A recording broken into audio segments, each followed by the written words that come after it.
A poor child lived in a small neighborhood where hunger was normal and food was never enough. That child was me. Every day I watched wealthy houses nearby where tables were full and food was thrown away without a second thought. At home, children cried from hunger, while adults tried their best just to survive another day.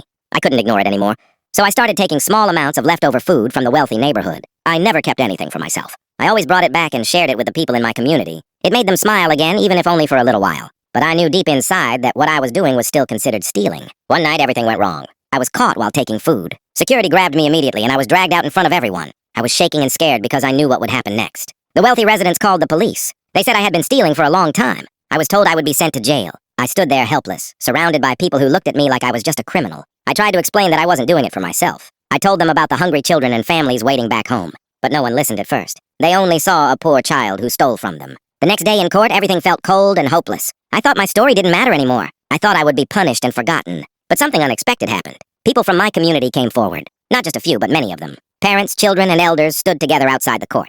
They spoke up for me. They shouted that I was not a criminal, but someone trying to help them survive. For the first time, the silence broke. The truth about our situation spread in front of everyone. People began to understand that hunger was the real crime we were living with every day. Even some witnesses from the wealthy side started to feel uncomfortable. They saw the reality they had ignored for so long. The situation changed slowly inside the courtroom. What was supposed to be a simple punishment turned into a bigger discussion about poverty and responsibility. In the end, I was not sent to jail immediately. Instead, the case opened awareness about the suffering in our community. Programs for food support and assistance were introduced afterward, and people who once ignored us were forced to see us as human beings. I never became proud of what I did. I knew stealing was still wrong, but that moment changed everything. Because when I was about to be punished alone, my people stood together and made sure our voices were finally heard.